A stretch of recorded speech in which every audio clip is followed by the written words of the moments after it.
Good morning student. जैसा कि आज सेकेंड क्लास है, फर्स्ट लेसन का सेकेंड क्लास है, यूरोप में राष्ट्रवाद का उदय। इसमें हम आपको पिछली क्लास में ये बताए थे कि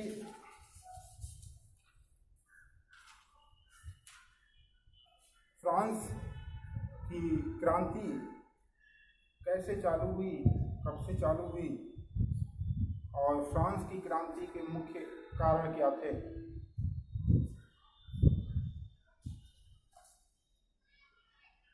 और फ्रांसीसी क्रांति का फ्रांस पर क्या प्रभाव पड़ा, यहाँ तक आपको पहली क्लास में बताया गया था। तो फर्स्ट लेसन का आज सेकेंड क्लास है। आज हमें आपको ये बताना है कि फ्रांसीसी क्रांति में नेपोलियन का क्या योगदान था। नेपोलियन फ्रांस में नेपोलियन एक कुशल नेता के रूप में, एक कुशल सेनापति के रूप में इसका योगदान था। फ्रांस की क्रांति में बहुत सारे योगदान थे इसका, नेपोलियन का।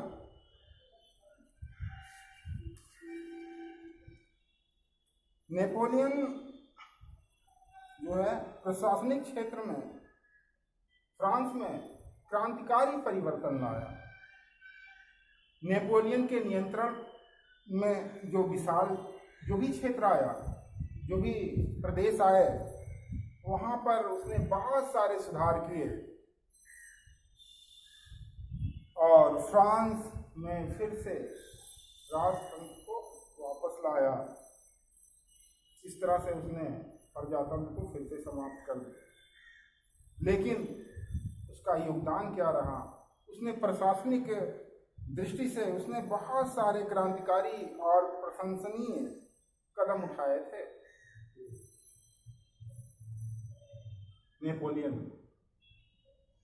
नेपोलियन ने 1804 ईस्वी में एक नागरिकों से संबंधित नागरिक संहिता लागू की, कानून लागू किया। यह संहिता नेपोलियन की संहिता के नाम से आज प्रसिद्ध है। आज हम उसके इतिहास में पढ़ रहे हैं। उसने अपने शासन वाले क्षेत्रों में शासन व्यवस्था को चुस्त दुरुस्त व कुशल बनाने के लिए कुछ क्रांतिकारी सुधार किए।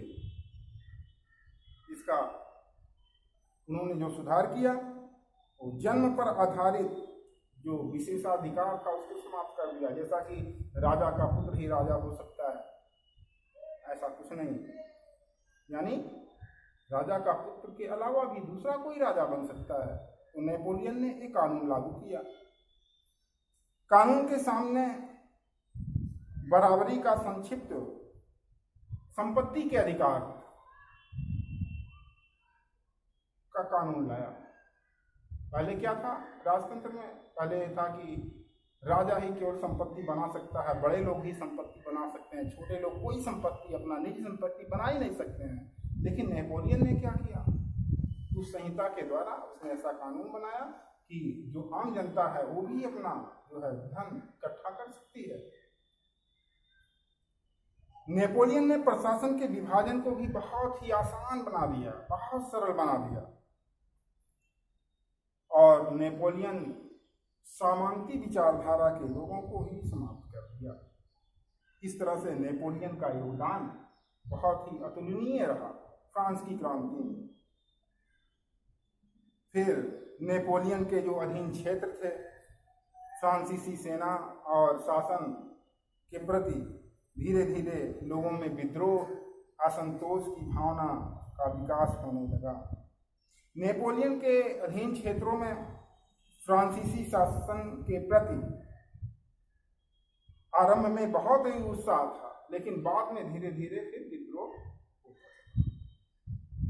फिर यूरोप महाद्वीप के बहुत सारे देशों में राष्ट्रवाद का निर्माण हुआ। जैसा कि आपको हम पिछली क्लास में भी बता दिए थे कि राष्ट्रवाद का मतलब क्या होता है। 18वीं शताब्दी के बीच में ही, 18वीं शताब्दी का मतलब आप समझ लीजिए यूँ कि 1750 ईस्वी के आसपास मध्य यूरोप में राष्ट्र और राज्यों, राष्ट्रवाद व राजनीतिक एकता की भावना की कमी थी। तो मध्य 18वीं शताब्दी में यूरोप के जो देश थे, हैम्सबर्ग, स्विट्जरलैंड, जर्मनी, इटली साम्राज्य में राष्ट्र राज्यों व राजनीतिक एकता की भावना की कमी थी। राष्ट्र राज्यों के बीच राष्ट्रवाद की भावना की कमी। राष्ट्रवाद एक भावनात्मक शब्द है, भावनाओं से जुड़ा होता है, देश की भावनाओं से जुड़ा होता है।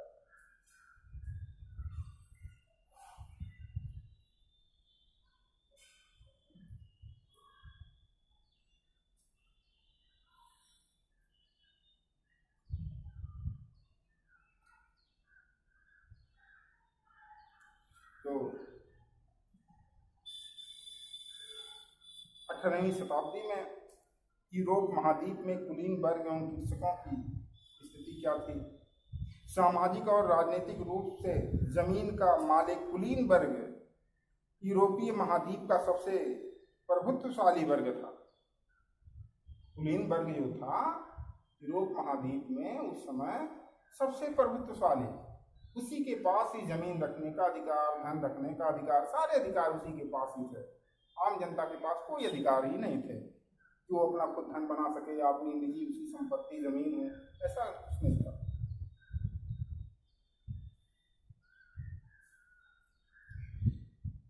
उसके बाद औद्योगिकरण का युग आया।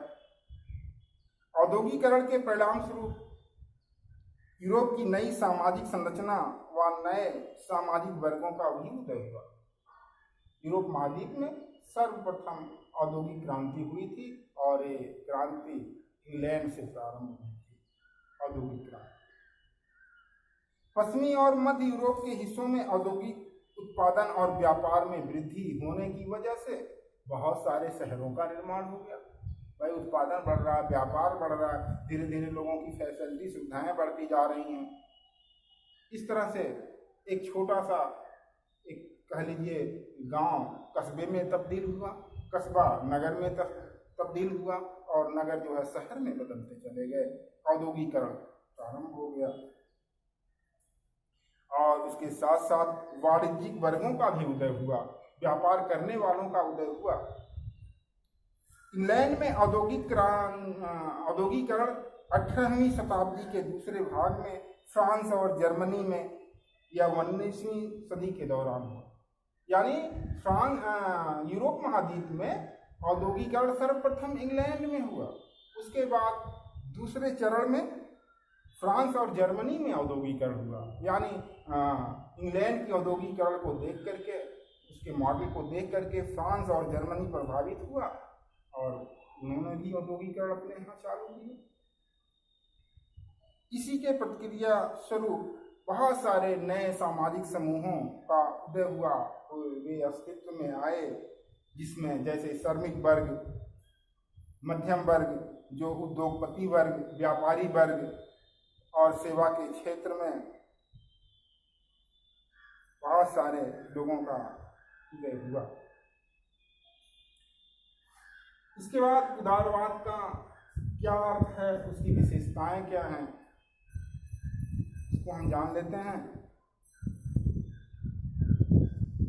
उदारवाद भी एक ऐसा विचारधारा है। 19वीं शताब्दी के शुरुआत में यूरोप में उदारवादी विचारधारा का धीरे धीरे विकास हुआ।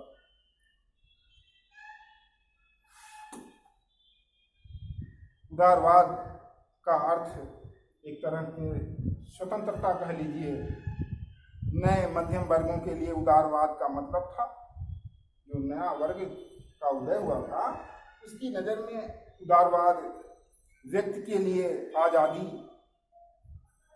कानून के समक्ष सबकी बराबरी होना, संक्षेप में या तो कह लीजिए कि उदारवाद एक ऐसी सरकार पर जोर देता है जो सबकी सहमति से बना हो, यानी कोई इसमें एक का रोल ना अहम रहा हो, सबकी सहमति से बने कोई कानून, वो उदारवाद के अंतर्गत आता है। उदारवाद निरंकुश शासक और पादरी वर्ग के विशेषाधिकारों की समाप्ति, संविधान तथा संसदीय प्रतिनिधित्व सरकार का पक्षधर था। राजतंत्र का पक्षधर नहीं था उदारवाद, वो संसदीय शासन प्रणाली का प्रतिनिधित्व करता था उदारवाद। 19वीं शताब्दी के उदारवादी निजी संपत्ति के स्वामित्व की अनिवार्यता भी जोर दिया गया। उदारवादी जो कहे निजी संपत्ति भी लोगों को बनानी चाहिए, बनाने का हक है, बनाने का हक है। आर्थिक क्षेत्र में उदारवाद बाजारों की मुक्ति और अन्य चीजों तथा पूंजी के आवागमन पर राज्य द्वारा लगाए गए टैक्सों को नियंत्रण में रखना आदि उदारवाद के अंतर्गत आता है। तो इस तरह से पूरे यूरोप महाद्वीप में उदारवाद का भी लहर दौड़ा।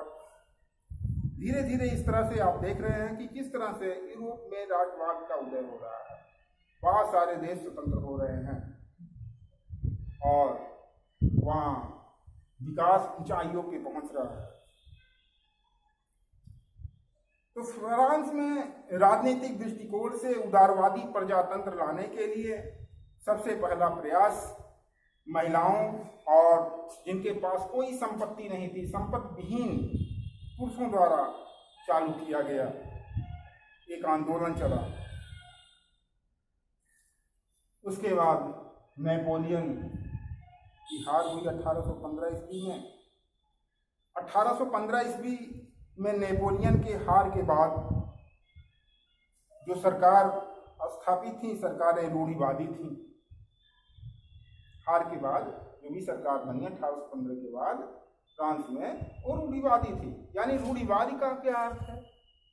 रूढ़िवाद का मतलब है कि जो लोग रूढ़िवादी विचारधारा के लोग होते हैं वो समाज के बहुत जो पुरानी परंपराएं होती हैं उसको लेकर के चलने वाले लोग होते हैं, वही लोग रूढ़िवाद कहे जाते हैं, रूढ़िवादी विचारधारा के लोग कहे जाते हैं।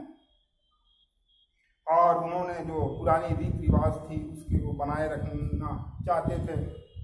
वे यूरोप में चले आ रहे ऊंच नीच सामाजिक संपत्ति, परिवार, राजतंत्र, चर्च इत्यादि की संस्थाओं एवं परंपराओं को जीवित रखना चाहते थे। यानी जो भी पुरानी चीजें हैं वो समाप्त ना होने पाए। तो आपने देखा इस तरह से 1815 के बाद नेपोलियन का शासन का अंत हुआ और उसके बाद पुरानी विचारधारा के लोग फिर से अपने विचारधारा को आगे बढ़ाने का प्रयास किया। तो आज जो है लेसन फर्स्ट में आपका आज का क्लास बस इतना ही। Thank you.